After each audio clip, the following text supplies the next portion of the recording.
Om Swastiastu. Sebelumnya perkenalkan, nama saya Nikita Desvitasari dengan NIM 231410105. Saya dari Prodi Ilmu Hukum dan berada di Rombel 17 Agama Hindu. Pada kesempatan kali ini, saya ingin memaparkan terkait dengan jawaban UTS Agama Hindu yang telah diberikan pada pertemuan sebelumnya.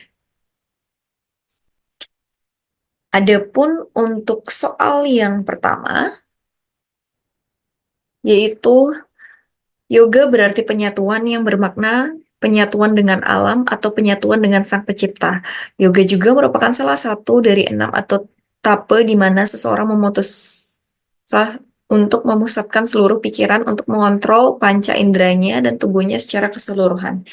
Jadi, untuk soalnya yaitu jelaskan dan beri contoh tahap-tahap Astanga Yoga. Jadi, tahapan dan juga contoh Astanga Yoga itu terbagi menjadi 8. Yang pertama yaitu Yama, yang merupakan pengendalian diri, yang mana contohnya adalah pantang menginginkan hal yang bukan orang lain. Jadi, di sini kita diajarkan untuk mengendalikan diri kita untuk tidak menginginkan hal-hal yang memang bukan milik kita dari awal. Lalu yang kedua ada Nyama, yang berarti sikap moral ataupun etika, yang mana contohnya yaitu berupa menghormati orang yang lebih tua. Lalu yang ketiga ada Hasana, yang merupakan sikap duduk yang baik dan benar, yang contohnya yaitu sikap ataupun sifat mesana. Lalu yang keempat ada Pranayama, yaitu pengaturan nafas, yang mana salah satu contohnya adalah Kapala Bhakti, yang merupakan pernafasan menghasilkan suara H. Yang kelima ada Pratyahara, yaitu pengendalian indera, yang mana contohnya adalah pengendalian diri sendiri. Yang keenam adalah dharana, yaitu pengendalian pikiran, di mana contohnya adalah fokus pada hal yang positif. Yang ketujuh ada dhyana, yaitu pemusatan pikiran yang tenang, tidak tergoyahkan kepada suatu objek, di mana dhyana ini juga dapat dilakukan terhadap istilewata. Lalu kedelapan ada semedi, yaitu penyatuan Atman, sang diri sejati dengan Brahman, yang mana bila seseorang melakukan latihan yoga dengan teratur dan sungguh-sungguh, ia akan dapat menerima getaran-getaran suci dan juga wahyu dari Tuhan. Lalu untuk soal nomor 2, yaitu terkait dengan berilah contoh dalam kehidupan sehari-hari bagaimana mengembangkan kasih dengan mengikuti kebenaran. Jadi contoh pengembangan kasih dalam kebenaran di kehidupan sehari-hari itu saya dapat memberikan 3 contoh.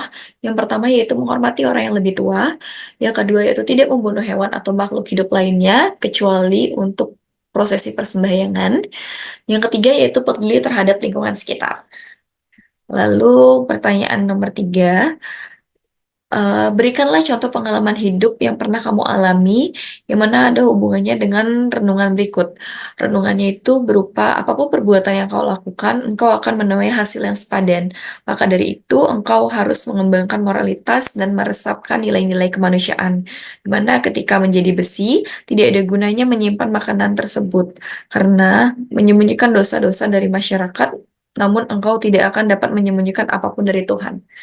Jadi contoh kisah yang saya ambil yaitu kisah saya sewaktu SMP, yang mana saat SMP itu teman saya ada yang mengalami musibah, sehingga kami sekelas berinisiatif untuk menggalangkan dana agar dapat membantu teman kami yang sedang kesusahan.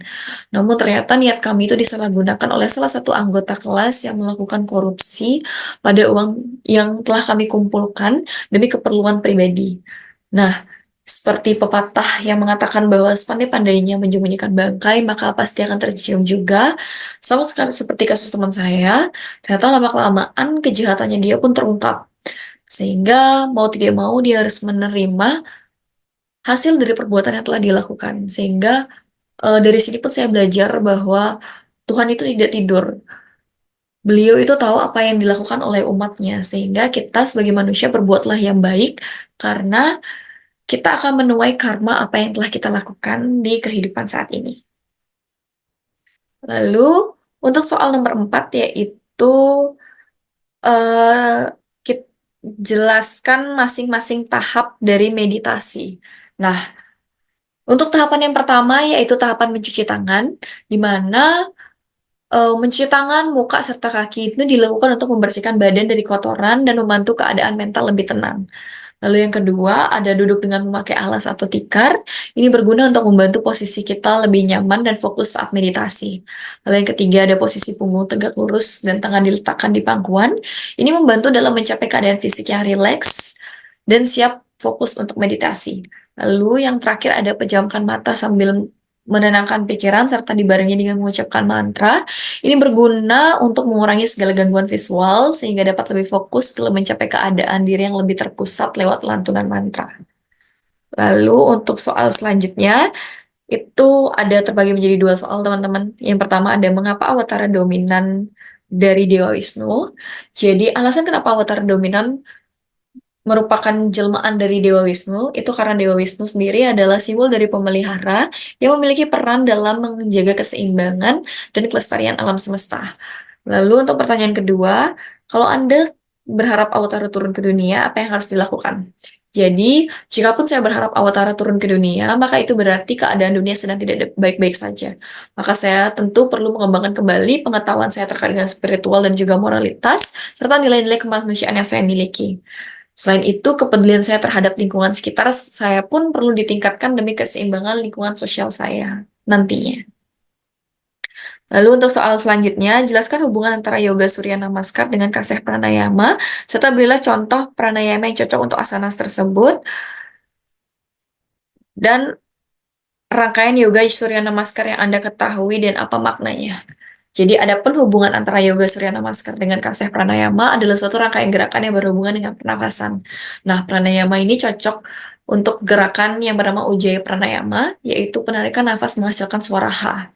Nah, adapun rangkaian dari yoga ini adalah Pranamasena, yang mana Pranamasena ini adalah pose berdoa. Lalu yang kedua ada Hastautanasana, yang mana ini merupakan pose mengangkat kedua tangan. Lalu selanjutnya ada Padahastana, yang mana ini adalah pose tangan ke kaki. Lalu ada Asta Sancalasana, ini adalah pose berkuda. Lalu ada Parvatasana, yaitu pose gunung. Lalu ada Astanga Namaskara, yaitu memberi salam dengan 8 bagian. Lalu ada Bhujanggasana, yaitu pose kobra. Lalu ada Parvatasana, yaitu pose gunung. Lalu ada Padasana, yaitu pose tangan ke kaki. Lalu ada pose Hastautanasana, yaitu pose mengangkat kedua tangan. Lalu yang terakhir ada Pranamasana, yaitu pose berdoa. Nah, adapun makna di setiap gerakan yaitu sama-sama untuk meningkatkan fokus diri dan kesehatan baik fisik maupun mental. Lalu untuk soal selanjutnya yaitu ide saya Widiwasa bersifat Wiyapi Waipaka, yang mana ada di mana-mana. Jelaskan bagaimana Anda membuktikan bahwa Tuhan itu ada di mana-mana. Jadi adapun contoh bukti bahwa Tuhan ada di mana-mana itu adalah dapat dilihat dari adanya beragam entitas makhluk yang ada di alam semesta ini. Nah, dengan menyadari adanya beragam hal tersebut, ini sudah membuktikan bahwa Tuhan itu ada di mana-mana karena sejatinya wujud Tuhan dapat menjadi apa saja dan berada di mana saja. Lalu untuk soal selanjutnya, berilah contoh dalam kehidupan sehari-hari bagaimana mengembangkan kasih dengan mengikuti kebenaran dari hukum karma Pali. Nah, adapun contoh pengembangan kasih dalam ajaran karma Pali adalah dengan membantu orang-orang sekitar yang sedang kesusahan. Karena apa yang sedang kita tabur, maka itulah yang akan kita tuai nantinya. Sehingga membantu sesama akan memberikan kita dampak baik di kemudian hari jika semisal kita terkena suatu masalah ataupun musibah. Lalu untuk soal nomor 9 ini sebenarnya sama dengan soal nomor 3 tadi, yaitu terkait dengan kita memberikan contoh renungan hidup sesuai dengan kutipan, yang mana kisah yang saya ambil pun sama dengan soal nomor 3, karena saling berkaitan, yaitu kisah saya sewaktu SMP, yang mana membantu teman saya yang sedang mengalami musibah, namun ternyata niat kami itu disalahgunakan oleh salah satu oknum yang malah mengkorupsikan uang hasil sumbangan tersebut. Namun ternyata lama-kelamaan eh, perbuatan jahatnya pun itu eh, diketahui dan akhirnya dia harus menerima konsekuensi ataupun hukuman atas perbuatan yang telah dia lakukan. Lalu untuk soal terakhir, yaitu jelaskan mengapa yoga asanas itu penting untuk meditasi. Jadi, yoga asana itu penting untuk meditasi karena hal ini merupakan suatu gerakan yang mengajarkan terkait dengan pengendalian badan serta pikiran. Nah, adapun pentingnya yoga asana ini juga dalam meditasi adalah untuk meningkatkan fleksibilitas serta kelenturan tubuh.